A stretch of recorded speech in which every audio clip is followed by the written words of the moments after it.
Everyone, आज मैं आपको बात करने वाला हूँ विज्ञान के बारे में, जो कि आने वाली परीक्षाओं एनटीपीसी, रेलवे ग्रुप डी और भी बहुत सी परीक्षाएं होती है, उनमें काफ़ी हेल्पफुल होने वाला है। तो बात करते हैं विज्ञान के बारे में कि विज्ञान क्या है, कैसे इसकी उत्पत्ति हुई, कितनी इसकी शाखाएं हैं, क्या क्या इसके प्रयोग हैं, कहाँ से क्या पढ़ना है, मतलब क्या क्या जानना है, उसके बारे में आप बात करेंगे आज। तो विज्ञान क्या होता है? लैटिन भाषा का शब्द जो है सिंटिया, उससे विज्ञान बना हुआ है। सिंटिया, पहले सिंटिया था, सिंटिया से ही क्या हुआ है, विज्ञान आया, क्योंकि विज्ञान को इंग्लिश में बोलते हैं साइंस। सिंटिया से ही क्या बना है, साइंस। अब सिंटिया का मतलब होता है लैटिन में, क्या लैटिन में तो सिंटिया बोलते हैं, लेकिन हिंदी में उसका नाम होता है जानना। ठीक है, तो अब क्या होता है, परिभाषा कैसे बताएंगे विज्ञान की? वस्तुओं के क्रमबद्ध, सुसंगठित और व्यवस्थित ज्ञान को ही विज्ञान कहते हैं। दूसरी परिभाषा क्या होती है? भौतिक जगत तथा प्रकृति का जो भी ज्ञान होता है उसे हम क्या बोलते हैं, विज्ञान। भौतिक की जो भी वस्तुएं हैं, प्रकृति की जो भी वस्तुएं हैं, उनका जो हम ज्ञान करते हैं, व्यवस्थित, सुसंगठित और क्रमबद्ध, उसको हम क्या कहते हैं, विज्ञान। अब विज्ञान को कितने भागों में बांटा गया है, ये जानना बहुत जरूरी है। तो विज्ञान को 3 भागों में बांटा गया है। विज्ञान क्या होता है? भौतिक विज्ञान विज्ञान की वह शाखा है जिसके अंतर्गत द्रव्य तथा ऊर्जा का अध्ययन करते हैं। तो यहाँ द्रव्य प्लस ऊर्जा, द्रव्य प्लस ऊर्जा, द्रव्य और ऊर्जा का जो अध्ययन करते हैं उसको क्या बोलते हैं, भौतिक विज्ञान। रसायन विज्ञान में आते हैं, यहाँ पर द्रव्य के समस्त गुणों का अध्ययन किया जाता है। यहाँ पर द्रव्य के क्या होता है, समस्त गुणों, चाहे उसका अनुप्रयोग ले लो, अनुप्रयोग है, संरचना है, रासायनिक गुण है और संगठन है, अलग अलग होना, ये 4 गुण आते हैं इस रसायन विज्ञान में। अब जीव विज्ञान में क्या होता है? जीव विज्ञान को 2 पार्टों में डिवाइड किया गया है। इसमें क्या करते हैं, जीव जंतु, एक भाग होता है इसका जंतु विज्ञान और एक होता है इसका वनस्पति विज्ञान। वनस्पति विज्ञान, जंतु विज्ञान क्या होता है, जंतुओं का अध्ययन किया जाता है। इसमें क्या करते हैं, जंतुओं का अध्ययन। और वनस्पति विज्ञान क्या होता है, पेड़ पौधों, शॉर्टकट में लिख दे पादप, पादप जो बोलते हैं, पेड़ पौधों को पादप बोलते हैं, पादप का अध्ययन बोलते हैं, पादप का अध्ययन।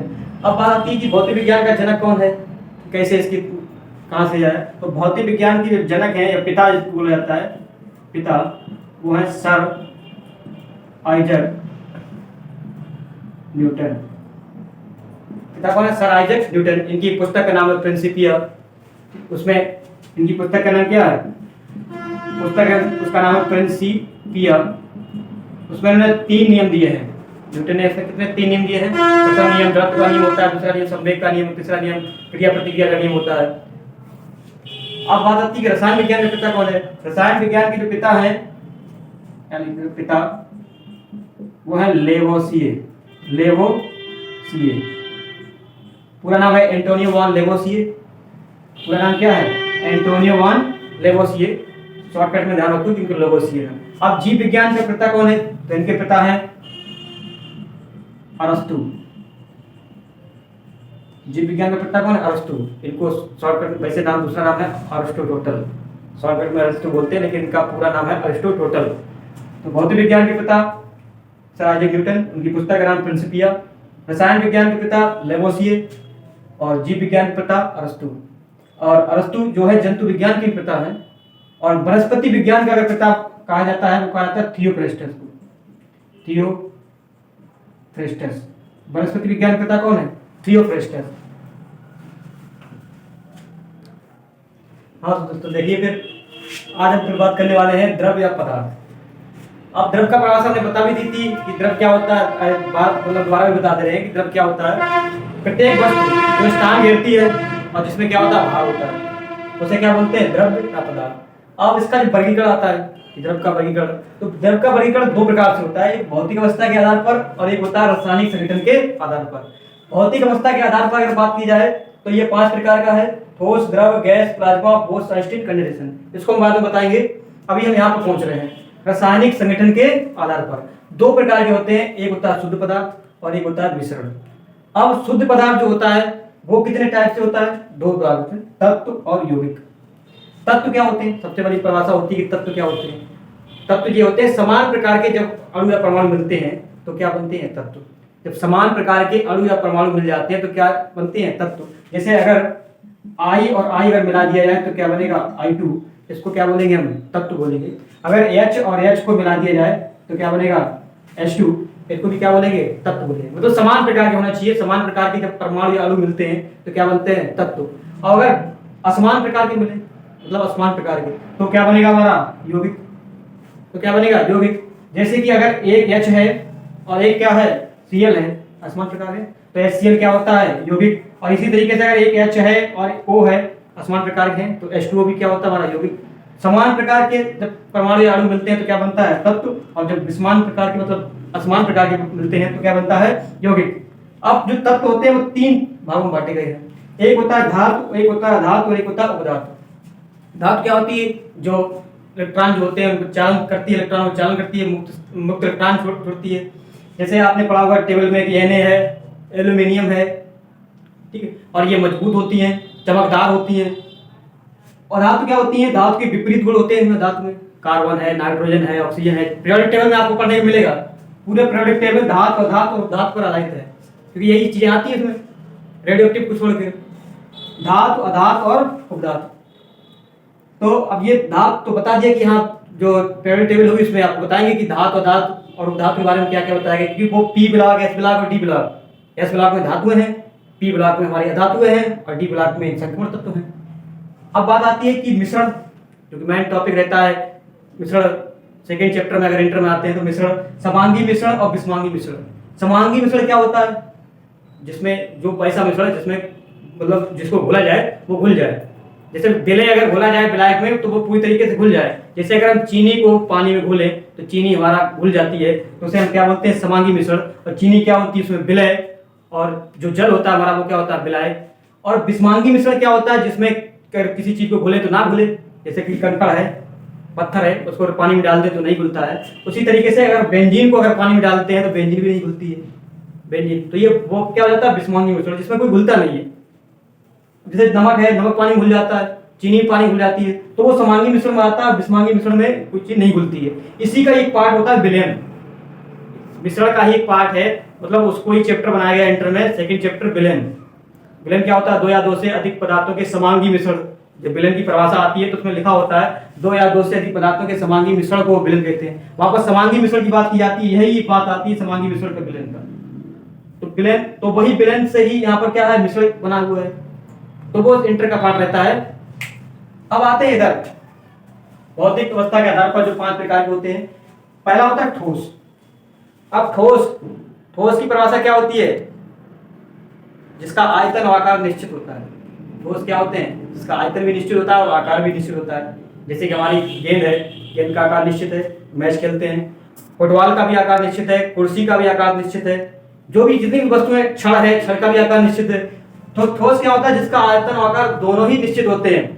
और इनमें एक बात जो होती है प्रमुख रूप से इनका गुण होता है कि अंतराणविक बल प्रबल होता है। और जब अंतराणविक बल प्रबल होता है तो उनके बीच की जो दूरी होती है वो क्या हो जाती है? कम हो जाती है। और ये कैसे होते हैं? तन्य नहीं होते और कठोर होते हैं, और इनका आयतन आकार सभी निश्चित होता है। उसके बाद आता है अभी ठोस का वर्गीकरण भी होता है। जब पूछा जाता है ठोस का वर्गीकरण होता है, ठोस 2 प्रकार का होता है, बता दे रहा हूं मैं यहीं पर। एक क्रिस्टलीय ठोस, ठोस जो होता है कितने प्रकार का होता है? 2 टाइप से। एक क्रिस्टलीय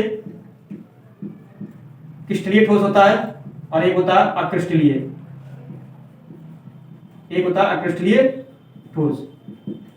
2 टाइप से होता है, 2 प्रकार का ठोस होता है, एक क्रिस्टलीय ठोस और एक क्रिस्टलीय ठोस। क्रिस्टलीय ठोस क्या होता है? जिसकी तीनों विमाओं में x, y, z तीनों अक्षों में एक निश्चित ज्यामितीय आकृति बने, उसको क्या बोलेंगे हम? ठोस बोलेंगे। जिसकी एक निश्चित ज्यामितीय आकृति बनती है उसे क्या बोलते हैं? ठोस। जैसे कि NaCl है, NaCl की एक निश्चित ज्यामितीय आकृति होती है, KCl है। जितने अब क्रिस्टलीय बात आती है कि अक्रिस्टलीय ठोस क्या होता है? अक्रिस्टलीय ठोस जिसकी एक निश्चित ज्यामितीय आकृति नहीं होती है। जैसे आपने देखा होगा कांच, रबर और प्लास्टिक, इनकी कोई आकृति नहीं होती। अगर एक बार टूट जाती है दोबारा इनको जोड़ नहीं सकते। कांच अगर एक बार टूट गया तो दोबारा वही आकृति में नहीं आता है। रबर है, एक बार खिंच गई तो फिर वो आकृति में लाना मुश्किल पड़ जाता है। प्लास्टिक है, एक बार टूट गई तो दोबारा प्लास्टिक जोड़ नहीं सकती, उस तरीके से नहीं जोड़ सकती जिस तरीके है। वो अलग बात है कि उसको एलपी लगा के जोड़ लो, लेकिन उस तरीके से नहीं आती है जिस हिसाब से चाहिए। लेकिन क्रिस्टलीय क्या होता है? निश्चित आकृति होती है इनकी। अगर एक आप शेप है तो वो निश्चित शेप है, इसके 3 एग्जांपल हैं, कांच, रबर और प्लास्टिक। क्रिस्टलीय ठोस, क्रिस्टलीय ठोस 4 प्रकार के होते हैं, ध्यान रखना। क्रिस्टलीय ठोस कितने प्रकार के होते हैं? 4 प्रकार के। आयनिक, वो आप अगली वीडियो में बताएंगे कि क्रिस्टलीय ठोस कितने प्रकार होते हैं, क्योंकि ठोस का पूरा चैप्टर ही है, पूरा एक कॉन्सेप्ट है ठोस का। इंटरमीडिएट में पढ़ते हैं तो पहला चैप्टर ही पढ़ाया जाता है ठोस अवस्था, तो उसमें पूरा आता है इसके अंदर। अब बात आती है कि द्रव। द्रव क्या होते हैं? जिसका आयतन तो निश्चित होता है लेकिन आकार निश्चित नहीं होता है। जिस पात्र में इकट्ठा होते हैं उसी का आकार कर लेते हैं। जैसे जल, जल है हमारा, एल्कोहल है, बेंजीन है, ये सब क्या है? द्रव है। एसीटोन है। उसके बाद आता है गैस। गैस का ना तो आयतन निश्चित होता है ना ही आकार निश्चित होता है। गैस का ना तो आयतन निश्चित होता है ना ही आकार, जैसे हमारा oxygen, nitrogen, sulphur dioxide, chlorine, CFC, और जो ग्रीन हाउस गैस है CO2 है, ओजोन है, क्लोरीन है, जो जल को साफ करने के लिए उपयोग की जाती है, क्लोरीन। उसके बाद आता है चौथी अवस्था, जो कि वर्तमान में खोजी गई है, चल रही है प्रोसेस इसको लाने के लिए उसमें द्रव में, लेकिन अभी तक इसको पूर्ण रूप से दर्जा नहीं मिला है।